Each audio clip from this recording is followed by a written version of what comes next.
Ladies and gentlemen, welcome to the Above the Bar podcast, where each week we belly up to the bar with a new guest, find out what they do, who they are, and what makes them great. So sit back, relax, and enjoy.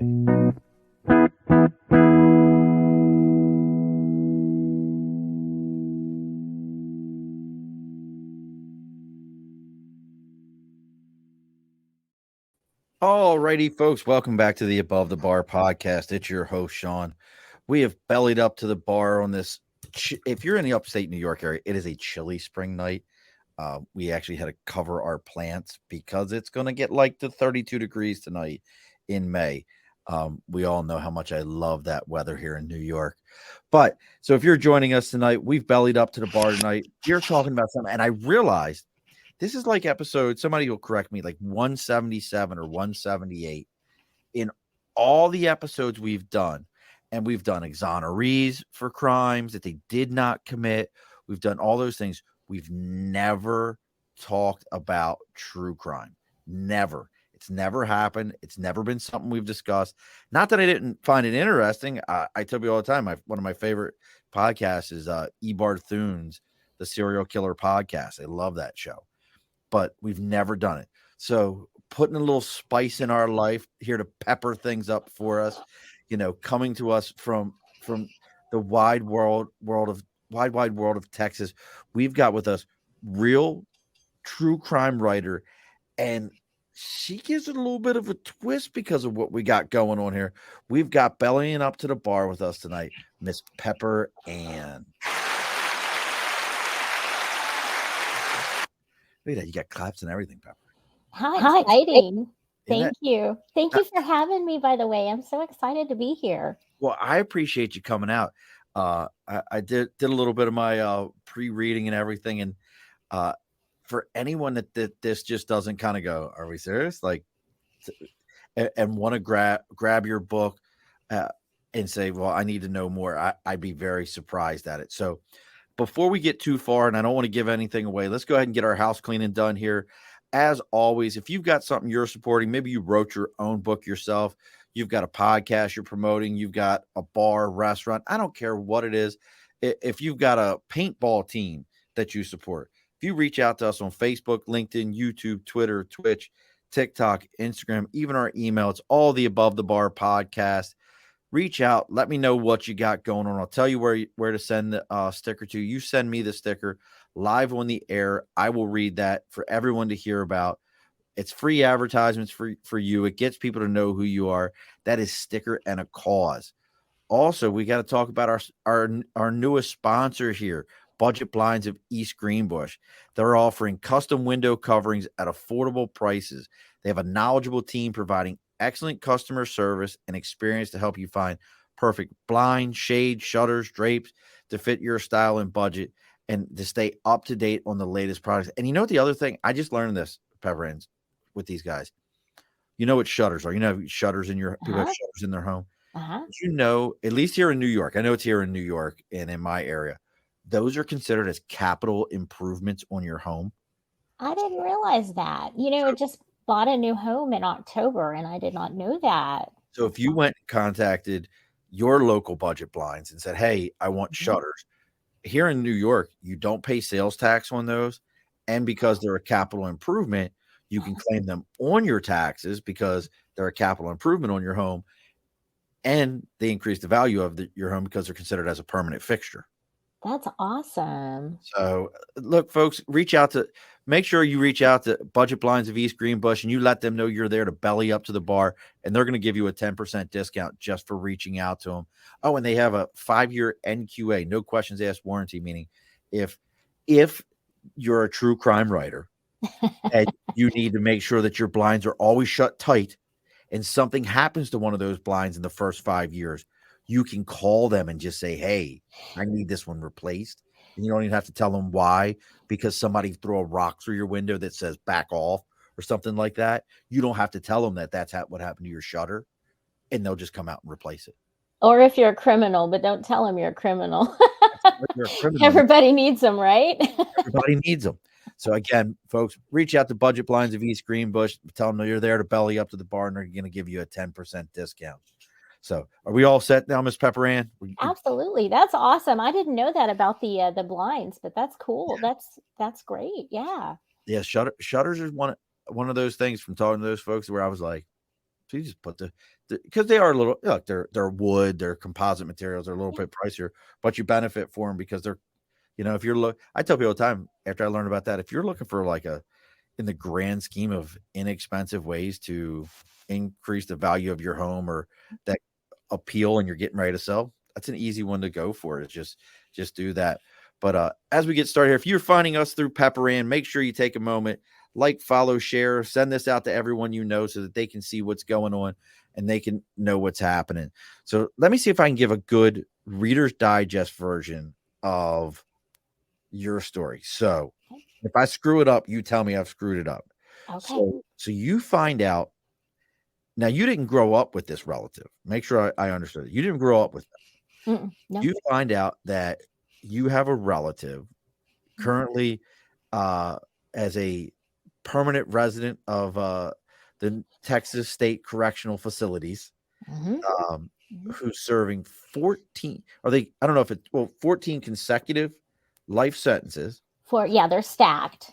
Yes, so they're consecutive. He has to finish 14 consecutive life sentences for kidnapping and obviously felony aggravated assault. And you decide, well, I want to know more. Now, how far can we use his name? Of course, yes, absolutely, yes. So Bob, you can't spell it wrong. It's pretty easy to spell.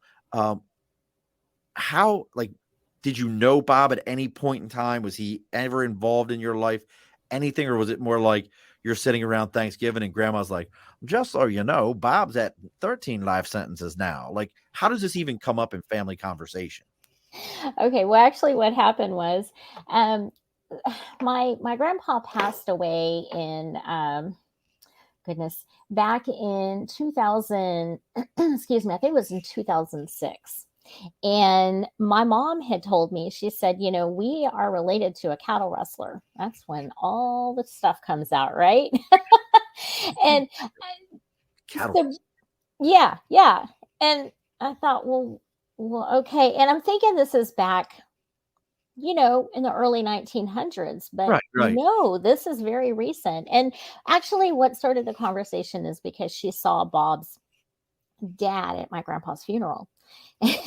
And his name is Marvin, and Marvin and my mom are first cousins. And so she said that's my cousin Marvin over there. He's your cousin. He has a son who's in prison. And I said, huh? He would be your third cousin. I guess so. I don't know. You know how people they say, well, they're once removed and second. I don't know how that. I don't know that part. I know if my mom's cousin is her first cousin, they're my second cousin. Their kid would be my mom's second cousin and my third cousin. So Bob and I are third cousins? That's the way I would say it. Bob would be your third cousin. Okay. It was always explained to me. Okay. No, well, we'll go with what you we'll go with what you know, because I don't have a clue. I just know he's a relative. I know he's a cousin.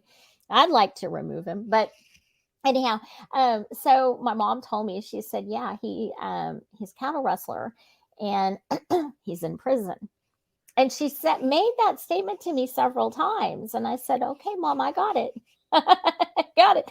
So I learned a little bit more about the story. And I actually went online and I read articles because he was involved in the jail escape in Sherman, Texas with 4 other individuals. And now that's Grayson 5. That's a Grayson County 5. Oh, Grayson County 5. Okay. Grayson County 5. Yeah. And so I went online and I read about it and I thought, well, why is he the only one who's behind bars?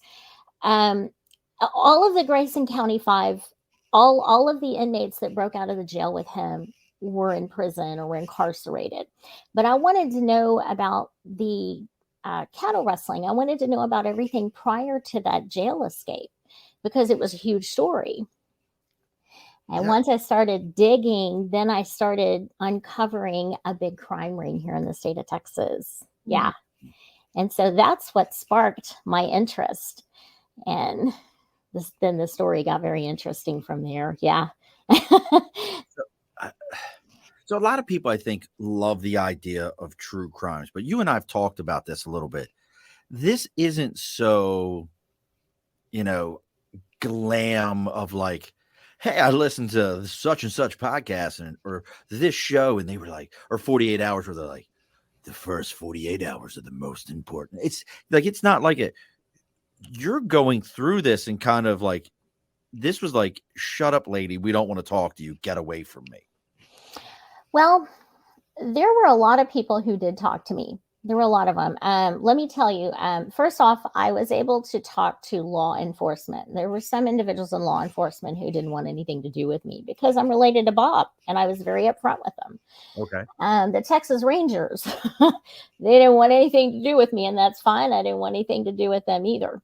As it turned out, one of the Rangers was getting a little too friendly with one of the ladies Bob was messing around with. Oh, Or really? that's what she said. That's what she said. So I thought, well, that's okay. Not all of them, but one of them. And I thought, well, something's not right. But a majority of the people did talk to me. Family, friends, people that knew Bob that grew up with him. The victims were just amazing. I became very close to a lot of them. Bob was involved in a shootout at the very end of the book. I talk about that. He held a married couple hostage in their home for 8 hours while he was involved in a shootout with law enforcement. He ended up releasing that married couple. I became very close to that family. Wow. Very close to them. So the people that didn't want to talk were the ones that I was exposing. Everybody else, it was free reign. Yeah. So, well, you said he's like a legit, old school Texas desperado. That old school cattle rustler, stick up man. He was legit old school. When we think of those movies like 310 to Yuma or one of those movies where it's like these are old school, Texas gangsters, desperados, like you said. I don't know any other way. I think you put it best in the book. And now throw this out there. Somebody's sitting there going, well, oh, where can I find this? Obviously, Pepper has her own website, Pepper Ann, and it's Ann with an E at the end of it, author.com. Any other, is it on Amazon and all those spots too? it is all over the place. You know what? It's in libraries all over the US. And if Nice. you go to the library and they don't have it, I'm going to ask you to please request it because I want my book everywhere. I want people who, if they want to read the book and they're thinking, well, I don't know if I want to spend the money on this, I want them to be able to have access to it. So it's in libraries. If it's not in yours, request it. It's online anywhere. You can type in the title of it, The Notorious Texas Swindler. You can get it on Amazon, Walmart, Target, Barnes and Noble. I mean, anywhere books are available online, my book is available. It's even available internationally. So it's all over the place. But I kind of what's got me curious, because I've listened to a lot of things. You always it always sounds like whenever you listen to true crime stuff, the antagonist in this, whoever was committing the crimes, seemed to have a common backstory. What can you share a little bit about Bob growing up? I mean, if you're talking about his dad is your mom's first cousin, I mean, that's a pretty simple way of saying, like, you have an idea of how they grew up. So how did he grow up? I mean, it sounds like he's probably close to your age even. Well, Bob's older than I am. He is, he's 59. He'll be 60 December 17th. So we're not talking about a guy in his late 80s who's like, this was, right. He's still, let's be honest, he's a fairly young, not I want to say young, but he's, he's still less than retirement age. Yeah. yeah, that's true. Yeah, he's still young enough to be. It's surprising to know that this is still going on today, right? Yeah. And someone in this day and age is still young enough to be pulling this. He's not, like you said, he's not 80 or 90. Yeah. So Okay, well, here's what I know. And boy, my family was talking. So Let me tell you about them. That you know, side. Let me tell you about them. you know how you know a story is real, because if you're writing about a family member, just let a family member write it. They're going to tell you everything. Let me Yeah. tell you. Let me tell. It always starts the same way. Well, let me tell you. And that's how it started. It did. Okay, so Bob, okay, um, Bob was raised differently than the rest of us, obviously. We do have a few outlaws in the family, and Bob is one of them. Um, but he was just raised differently, and that's mostly why I and most of the people in my generation didn't really know about him, because he was in the life of crime, and majority of us weren't. Um, but the way he grew up, his parents divorced. He was probably 8 or 10 years old, and his father got custody of him. When they were going through the divorce hearing, the everything, the judge had questioned, Bob, because when he asked him questions, they seemed really grandiose. They were bigger than they should have been for someone his age. And so he kind of questioned it. He said, I want to have him checked. I want him to see a doctor. And as it turned out, Bob, it, the doctor had said that he had believed Bob was a compulsive liar, and that he needed to seek treatment, because if he hadn't, he could have gone down a path of destruction like he has. And neither parent took him, for the treatment.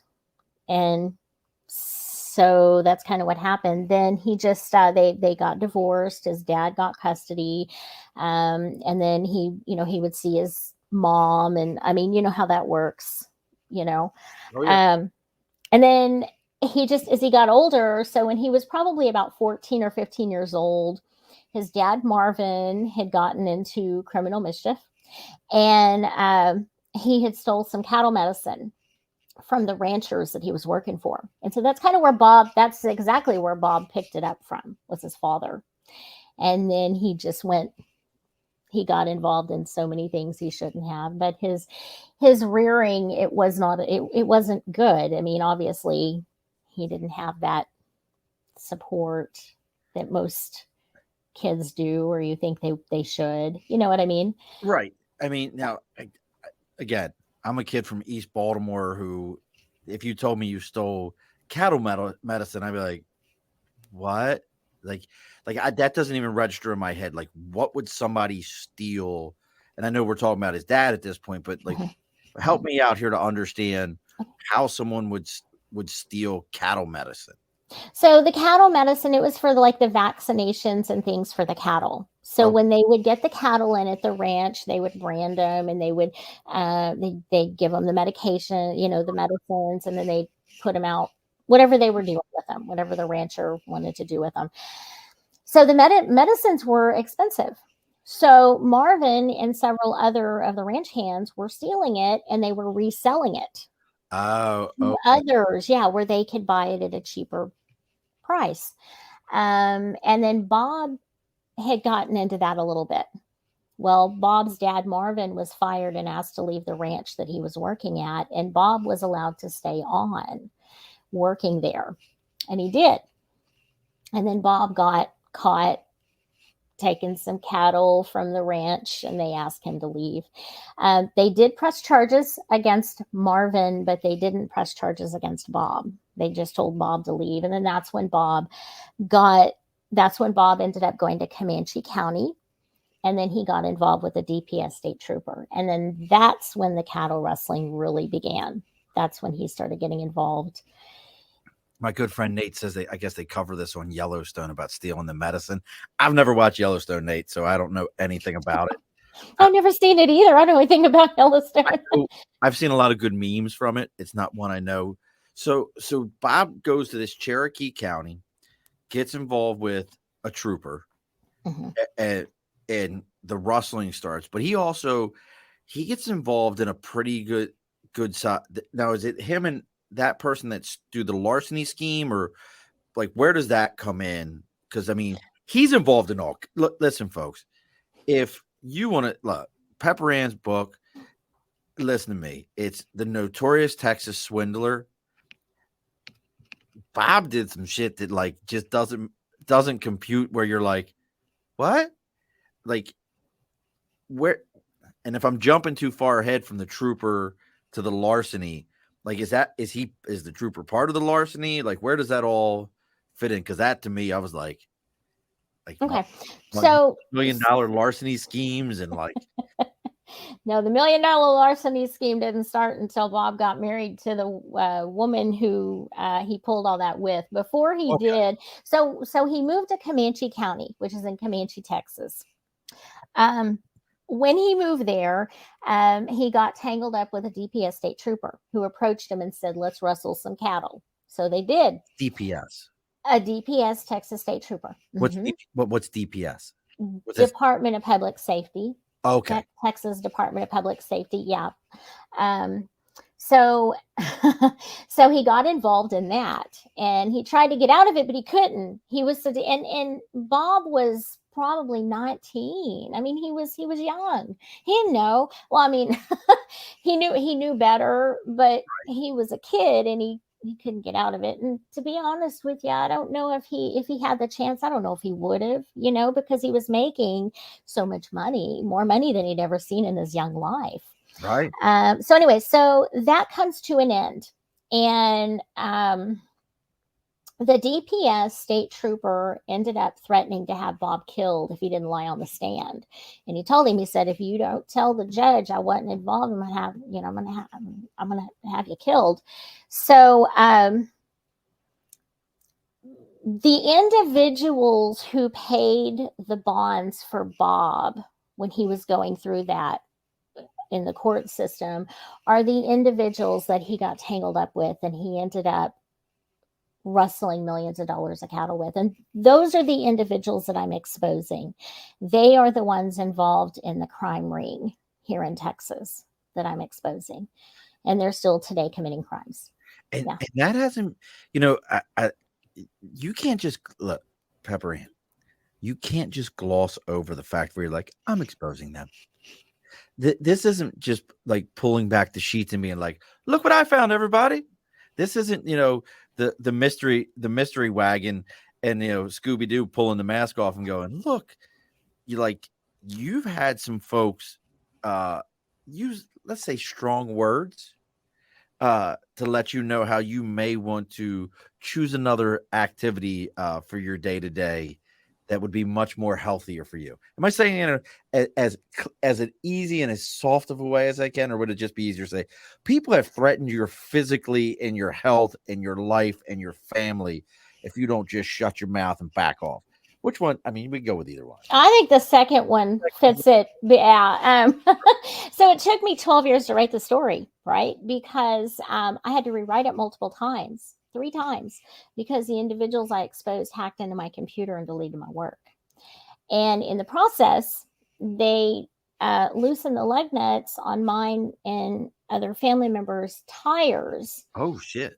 And so they wanted me to stop, and I didn't. Yeah. I wouldn't. It's family. I mean, the one thing that Bob has always wanted is he's wanted others to know that he's not the only one that should be sitting behind bars. I can see that. And I wanted to put a stop to it. So once I started digging, I realized, hey, the woman that Bob ended up marrying, who got involved in this with him, she pulled him back into it. She was overseeing all the financial aspects of everything, of the cattle rustling. She was overseeing a party ranch that the two of them had. And so they had a party ranch. So what it was is they offered country lifestyle amenities. Come on out and enjoy, the ranch style amenities for the weekend, horseback riding, picnics, everything. And then City Slickers, the movie City Slickers. Yeah, exactly. And then it convinced them to do some do a little bit of everything and then catch them in uncompromising positions, take pictures of them, and then tell them when the weekend was over, here's what I got, pay up or let's talk. So we had that going on, and then she was setting up extramarital affairs for Bob to have, and they were both stealing money from the women that he was screwing. So Ah, all that ended. So oh, when it did, so today she's actually overseeing the finances of a worldwide adoption agency. And so when I uncovered that, I said, that's it. That's it. We're going to bring these people down, whatever we have to do. So that's why I wrote the book. I wanted people to see he's not the only one. You know, right. he should have been stopped, and he was, but he's not the only one. Right, and he's not sitting there saying, "I'm innocent, I was No, framed," none of those things. no, And no. look, if you're out here watching this with Pepper Ann and I, and you have questions about this, and you're sitting there going, "This doesn't make any sense," or "What about this? What about that?" Please, send us a question. I love my Nate. Nate always has the best question. This is going to be one of our left turns that we may have talked about. Okay. Nate needs to know, you're in Texas, beans and chili, yes or no? Yeah, my family puts beans in chili. I don't know. Some people do, some people don't. We do, but you don't have to. I'm beans and chili also, Nate. But yeah, if you're out here and you're watching Pepper Ann right now and you have questions, even if you think you know the story already, you've read the books, let us know. Or you've got, look, if you're one of these people that was in that story, ask your question. Pepper Ann's here right now. I'm here right now. Ask your question. I'll ask it for you. But so he's just really, as you're telling us, he just wants to be, he's not trying to go down this road by himself, which is interesting because, and this is why I say interesting, and you tell me how your thoughts on this. The American mindset Mhm, is we've always glorified the outlaw. We've mhm, always done that. mhm, Uh, there's a reason that Al Capone, Bonnie and Clyde, we'll go with Texas there for one. There's Bonnie and Clyde, mhm. you know, any of those, even to, the serial killers that are out there, we have glorified their lives. And if they were criminals and they got caught and they were part of a group, we also bastardized them for wanting to, hey, these other guys didn't get caught. You weren't as smart as they were. We bastardized them for that. In this process, obviously, I know you're trying to expose this story, and this is a family story, and get Bob's story out there. But going through this and growing up in that American culture, what are some of your feelings on the duality of that? Where, culture says, hey, snitches get stitches, but hey, this is a man who other people committed these crimes also. They should be part of this also. Well, that's probably a question better asked for the guards and the prisons. Um, they'd never seen anything like me before, I'm sure, or maybe they have.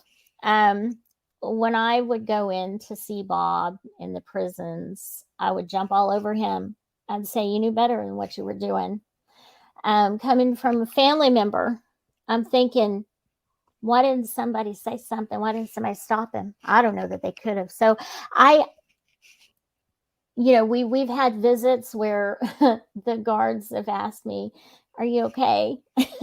You want more time with him?" "Yeah, I do. I want you to let me back there so I could strangle him. He knew better than what he was doing." So yeah, I see the side where the victims come from. I sympathize with them. I've become very close to them. Um, I've had conversations with Bob, and he's told me, he said, what I did was wrong. Yeah, it is. It's not something that people don't need to sensationalize on it. Although I can't help but wonder if he thinks, and he probably does because he's done a lot. He's probably thinking, boy, I did all this. I've done all this. And, like you said, he's 59. He's Right. lived the life of like four men, probably. I mean, he's still alive. Nobody's killed him yet. If I get my hands around him, he may not last long. But I just, I guess the reason I get angry sometimes when I think about it, is because he's so smart. He's so intelligent. He could have done so much more with his life. Well, that A and lot that of people they tell me always that. say is, those are the ones, their intellect, their level of intelligence is what gets them in trouble. It Yeah. is that, Yeah. and you kind of hinted at something, and I just thought about this is you didn't grow up with Bob. You didn't know No. Bob growing up. So what was that like the first time here you are showing up at, Hotel Texas, and you're like, "Hey, I'm here to talk to you. Here's who I am." Like, what was his reaction initially? Well, his first reaction when I found out, I wrote him a letter. I was kind of nervous Okay. about it because I didn't really know. I didn't know. I mean, you know, one of our aunts worked in the jailhouse in a little tiny town. That was about as close to jail that I'd ever come to. And here I am writing somebody in prison. I know I'm related to him, but it's a little nerve Right. wracking. So I wrote him a letter and I said, I'm going to need you to put me on your visiting list. I'm going to come in there and I don't need any problems. And I want to talk to you about this story. So you go ahead and add me. And he did. He did. He was, yeah, our family is pretty blunt. Um, he was happy to hear that he'd had more family because he didn't know about any of us. And so when he heard that I wanted, yeah, when he heard that I wanted to tell the story, he was kind of relieved because somebody was finally going to tell the truth. They were going to tell what really happened. Um, and you know, I think when he got that letter, he felt relief because the individuals that I've exposed, they've continued to taunt him. They still send him letters. They still threaten him. They Still to still this screw with day. him. Yeah, yeah, But yeah. it's And I interesting. put some of that stuff in the index of the book. I said we're gonna do this, and he was all for it. He still is, you Well, yeah, know. at this point for him, you're Yeah, serving 14 consecutive life sentences. yeah, Honestly, like everything in your life goes on the Who Gives a Shit channel, and yeah. you've got nothing to lose at that point. I'll explain this here in a moment. This will make way more sense. Does Bob need a haunted doll?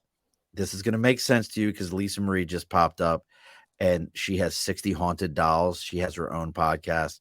And she says she would be happy to share one if he needs one while he's there to keep him company. I don't know if he needs one. No, I I don't. can't answer that for him. I don't know. I'm sorry. That would be, I don't think anybody there.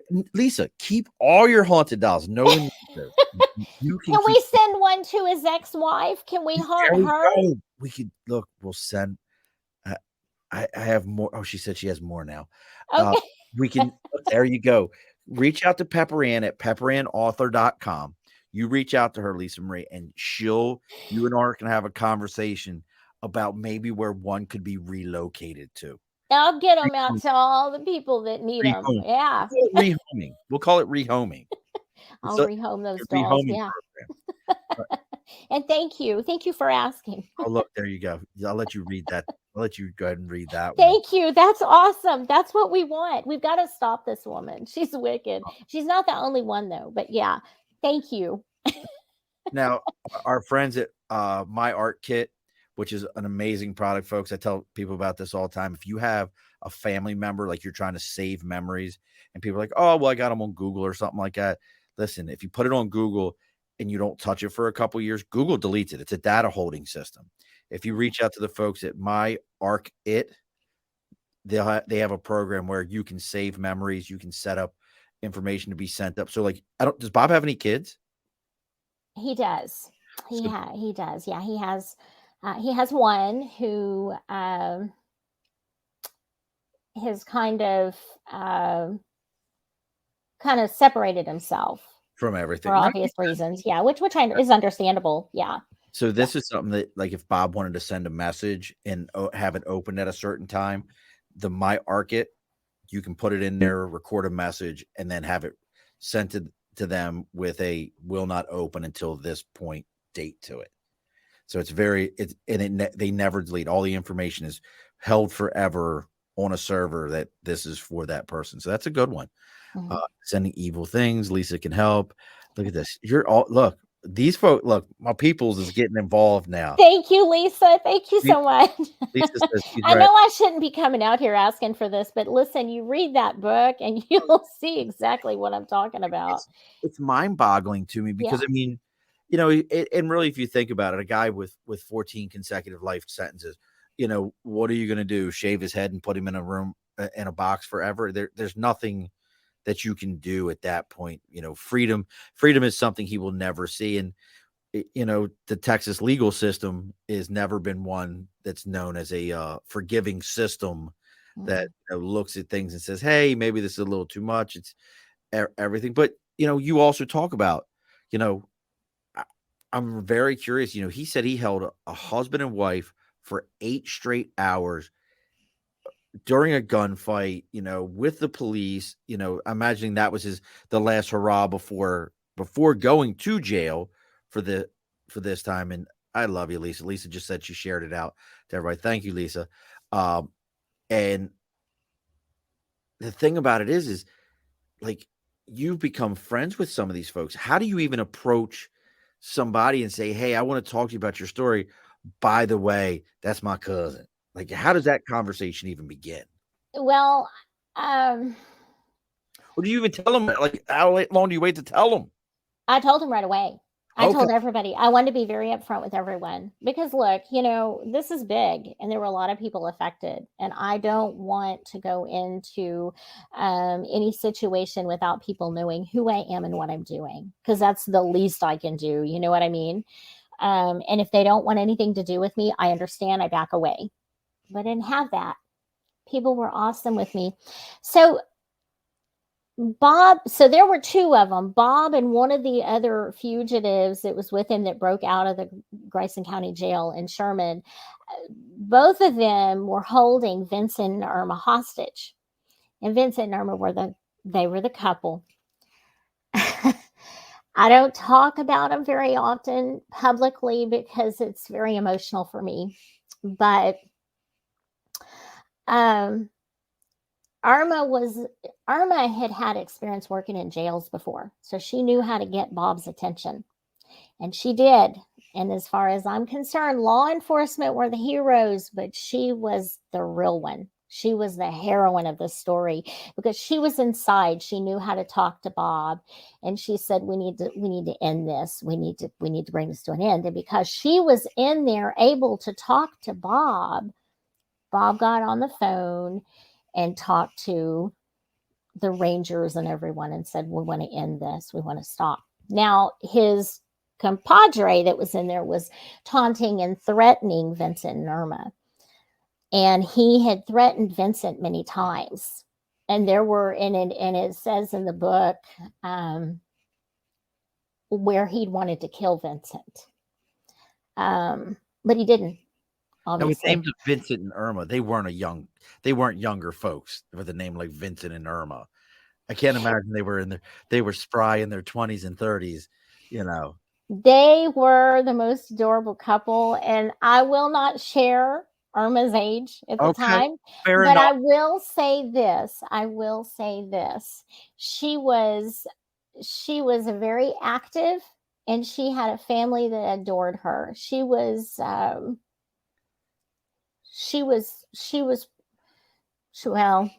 her 60s.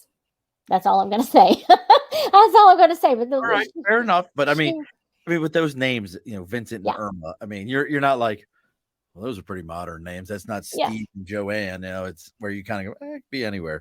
But Yeah, yeah, Vincent and yeah. Irma have a time frame for those names. Yes, yes, they do. They do. But they were just amazing with me. So when I reached out to them, I called them on the phone and I said, "Hey, this is who I am. Can I set up a time to do a phone interview?"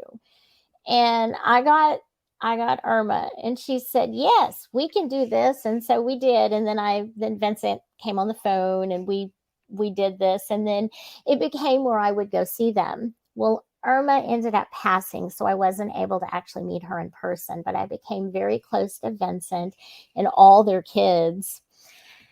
And I probably shouldn't share this, but I'm going to. They probably would get a kick out of it. They're so much like my family. They're so much like mine and Bob's family. And so I felt so comfortable around them. It's awesome. But the first time, no, second, second or third time I went back to see him, everybody was around, all the kids, grandkids, everybody. And I thought I got to break the ice. I need to let him know where I stand. And I told him, I said, nobody in our family would have been mad if y'all would have shot and killed Bob Harold or Gant for coming in like they did. Yeah. And they knew.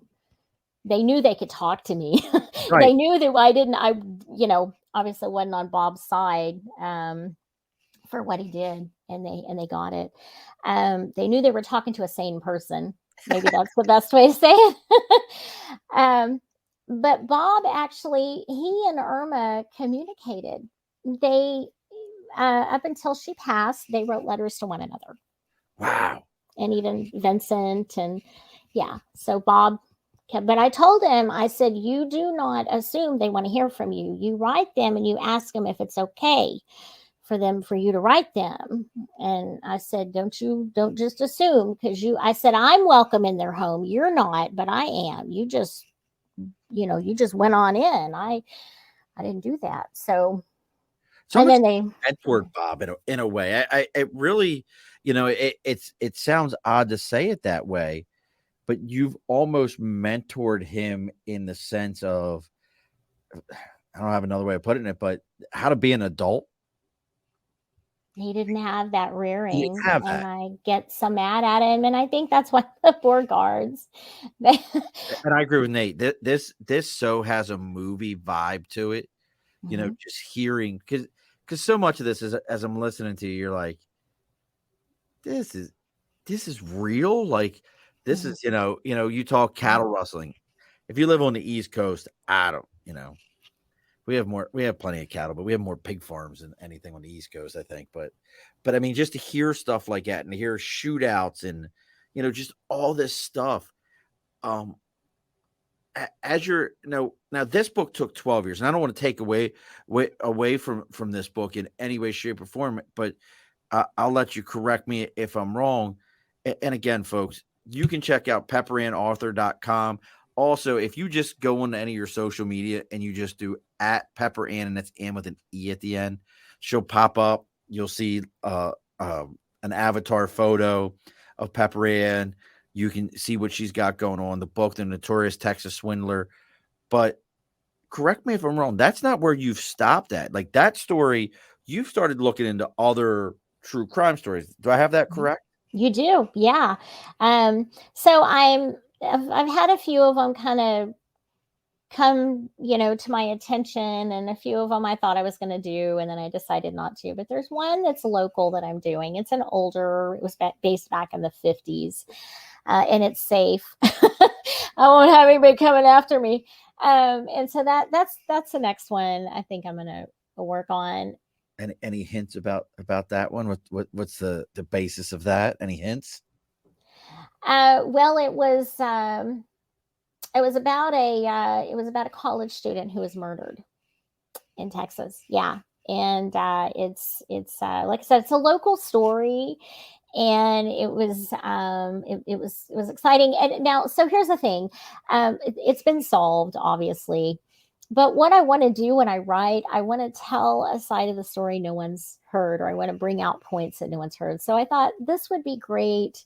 Um, to write about, and the people locally, they might be able to, they might learn a little bit of the history about the town, about the city, because it actually, I'm not too far from a local college, and it brought, the individual's mother brought a lot of money into the college because she was a teacher. And so it's kind of interesting. It's got, it's a local history. um, Well, I just, so the true crime thing, like I said, I think it fascinates a lot of people. mhm. I do think, and I would love to know the why behind this. There's probably somebody out there. And Roger, Roger asked this question just as I was asking it. Any follow up books? Um, I always wonder, like, and I'm curious of the process that if you can share anything about a process. If somebody's like, "Hey, I know a true crime story. I want to write about it, but I don't know how to get into it." I'm curious about that, but I'm also curious. Do you have a theory about why women find true crime way more interesting, I believe, than men? As a man, like, I don't watch the ID channel. I have no interest in it. If you don't know what the ID channel is, folks, that's the one that has all the true crime stories on it. I'm not watching those things. I really have no interest in it. And I think it's kind of a guy thing to be like, yeah, that's kind of cool. The serial killer guy's cool, or the mobster's kind of cool. But the story of the boyfriend who was, married to 5 women, and secretly poisoning them all, we have no interest in that. What do you think? Do you know the stories I'm talking about? Like, I do. that end up on a life as my wife. My wife, I'll tell you funny. I love my wife. Um, the Lifetime channel, Uh-huh. Uh-huh. and they had one called LFM or LM, Yes. and when we were dating, and she goes, "Well, I'm gonna watch." She's like, "You don't watch LFM?" I'm like, "No, I don't. I don't know what that is." She goes, "Lifetime for Men." I'm like, "What? You mean the Lifetime movie channel?" And she goes, "What?" And my wife used to always say that that's what it was.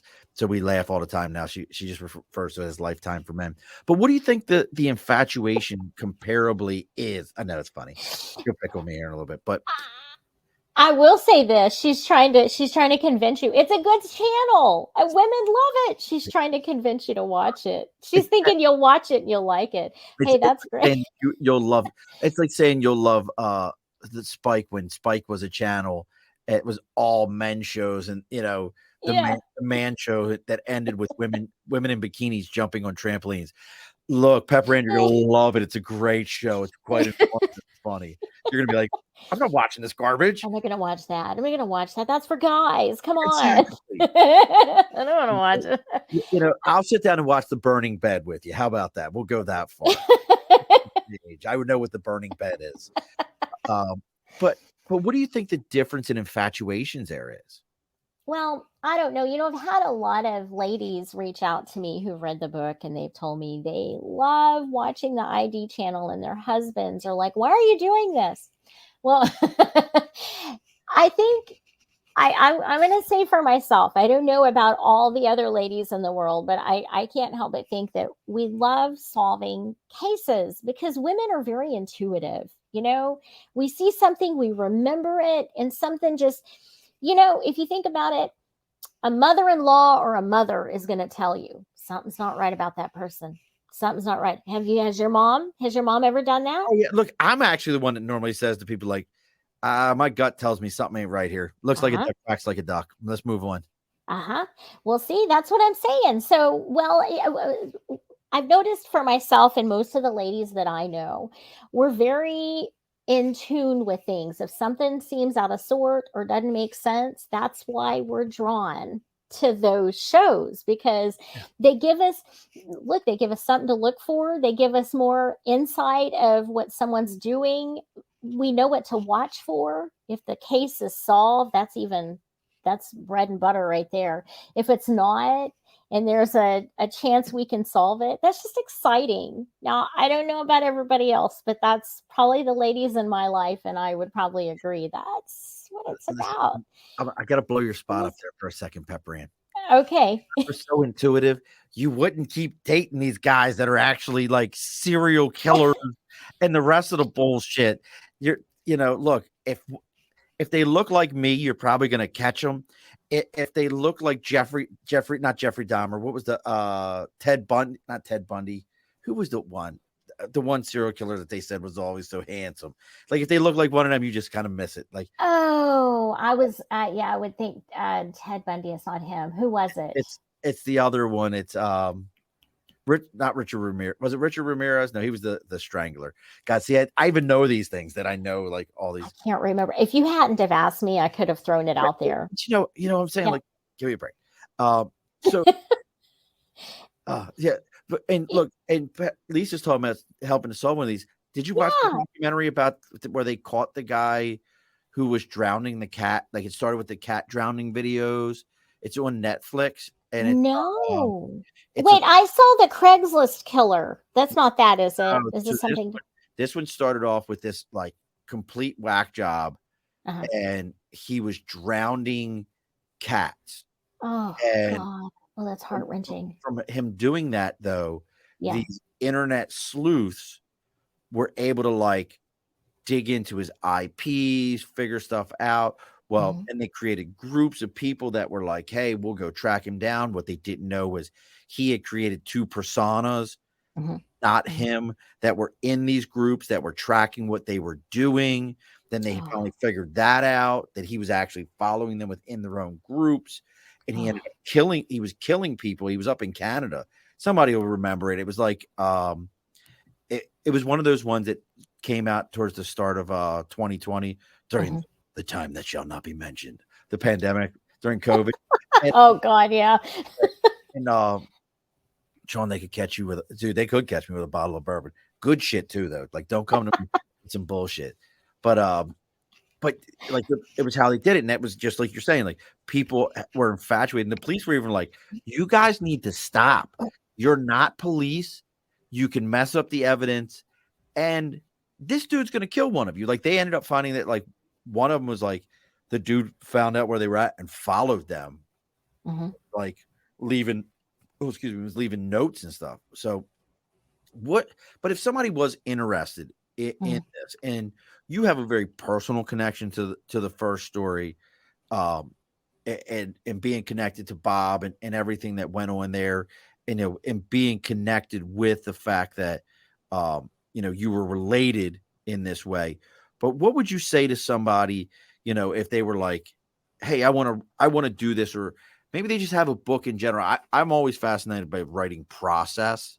Mhm. um, Mhm. and what would you say to somebody that said, hey, I need a process, I need a way of doing this? Well, the first thing I would suggest doing, if do your research, learn as much about it as you can. Talk to individuals, see if there's any newspaper clippings, whatever you have to do. Um, you know, when I first started this, I reached out to the FBI for the FOIA records. That's the open records, right? Well, it can take them anywhere from 6 months to a year, maybe up to 2 years, depending on um, how far back the case goes, how backlogged they are. So if you are seriously wanting to get some records about a case and you're wanting to get all sides of it, I would contact them first and see if there's anything that they have available that you can get. Because while you're waiting for that to come, you can do other things. Um, as far as the writing process for me, what I did was I started writing, I started interviewing people, I talked to individuals, I went to courthouses. I had to dig through records, I had to reach out, make phone calls, um, and see if I could get all kinds of information. I became friends with individuals in law enforcement, my local police department. Something else I did when I was writing, I asked if I could observe the 911 call center because I wanted to see how they operated. You know, I wanted to understand their process. Um, just kind of implant yourself in places where you're around other people who are familiar with crime. Maybe see if you could, maybe meet with a detective, see if there's a local detective you could talk to in your town, or even a private investigator, or just someone you could get familiar with and kind of learn their process. That's what I did when I was telling the story because mine is so detailed, you And know? this is different, and you just kind of reminded me of something. This is Hmm. very different if somebody's interested in writing like this. This isn't, oh, I've got an idea of, a group of kids that, rescue an alien and then, take them to Las Vegas and win $1 million, to save the town. This isn't a story like that where you can just make up the details as you're going along. These Right. are lives, these are real people, these are real situations. Hmm. So this is truly, you're getting into that investigative journalism piece to all of it. That's true. I also had to get a literary attorney to watch everything I Oh, was really? doing. Now, I what is that? did. I've heard of that. That's So I've never even heard. it's an attorney that basically oversees any type of literary work. So for authors, musicians, any kind of artist, they step in and they oversee everything you're doing just to protect you. What I did, because I was writing people's names in the book, I'm telling the story of real people. I wanted to make sure I was protected. So I had to have a form that it was a legal form that my attorney drew up for me. So before I would go into an interview, I would have the individual sign it, giving me permission that everything they're telling me I can use in the book. So you have to protect yourself. Make sure, I know it's kind of costly, but it's worth reaching out depending on the story you're writing. Make sure that what you're writing, you have the rights to the story. You can get the rights. See, I have the rights to the story about Bob. I'm also his power of attorney. Everything I wrote is public information, but there is some stuff in the book that is not public information, and I could write about it because I have the rights to the story. Have you been reached out to by any studio? I want to know studios. Anybody like that reached out to you and said, "Hey, we're interested in this story." Not yet. When I first started this story, I'd had a few individuals, and I was writing. I was still working on it at the time. I had a few individuals reach out to me and say, "Would you be interested in this?" And I said, "No." Um, I wanted to tell the story. It was so important for me to get the book out there first.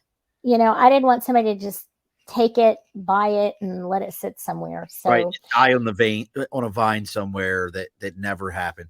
yeah. Excuse me for 1 second. Okay, sure. I've got to get a. My cat is like he must be hungry because he never bothers me unless he is, and he's standing. Do you hear the stuff falling in the back? Yes, yeah. That's because I had an extra set of headphones sitting there, and the asshole just went like, "This That's what you get. is what I get." But again, folks, make sure you're going on to pepperanauthor.com. And remember, Ann has an E at the end of it. The book is no Texas, the Notorious Texas Swindler. Uh, Check out Bob's story. And again, if you just want to find out more about Pepper Ann, it's at Pepper Ann on your social media. She's active on Instagram, Facebook, Twitter. Check out what she's got going on, what's happening for her. There's more to this story. We're just scratching the surface of what's in that book. We really, we didn't even get too much into the whole larceny piece. That's a whole nother thing that happened. You heard that, right? Like Yes, yes. he is literally on top of the bar right now, just knocking things over. Like, you're not paying attention to me at this moment. I'll go ahead and knock your stuff around. So please make sure you're checking out what Pepper Ann's got going on, seeing these stories, reaching out if you have any further questions. As always, we're here at the Above the Bar podcast every Wednesday, 8 p.m. Eastern Standard Time. If you're finding us through Pepper Ann, this may sound very cliche, but I say it every week. Take a moment, like us on whatever social media that you're listening to this on, and you're watching us live and following us. Then take a moment and go on to Spotify, go on to Apple, give us a 5-star rating, give us a nice comment. That's how people find Pepper Ann's story. That's how people find the Notorious Texas Swindler. That's how they locate these things, because that's the way the algorithms work. The more stars, the more likes, the more follows, the more comments, that pushes the algorithm. And if you are anywhere involved in any kind of marketing, you know that Google has just changed their platform and got rid of Google advertising 3, and now it's gone to 4, and it's a totally different platform. So your comments and everything matter in these pieces. Also for next week, Nate and Pepper Ann will be or not Pepper. Well, you'll be happy. I hope you'll be happy, Pepper Ann. I actually meant to say Lisa Marie. Brandon Crody, who was supposed to be on a few weeks ago, we're back to talking about ghosts next week. Maybe they, some ghosts there, Pepper Ann. You write the Okay. story. Maybe I can write a story about it. You can write a story about it. We're back to talking about hauntings in Maryland and paranormal investigations next week. So make sure you join us 8 p.m. Eastern Standard Time, Facebook, LinkedIn, YouTube, Twitter, Twitch. This is gonna. I'm telling you, I knew you'd be happy, Lisa. This is what's going on. Now, don't log off after we're done here, Pepper Ann, because we got to talk for a moment. But as the rules on the show go, it's very simple. At the end of every show, the guest always gets the final word. So what's the final word for us tonight? Well, the final word, I just want to say, if you are looking for something exciting to read, this is the book. It's about a man who escaped jail twice and rustled millions of dollars worth of cattle, was involved in a shootout. And I've never seen Yellowstone. I've heard there are a lot of people love it. I've never seen it, but this has got to be better than Yellowstone. This is real life. Well, alrighty, folks, be sure to push your stool in. This has been an Earplug Podcast presentation, found on earplugpodcast.com, iTunes, SoundCloud, and wherever your favorite podcasts are found.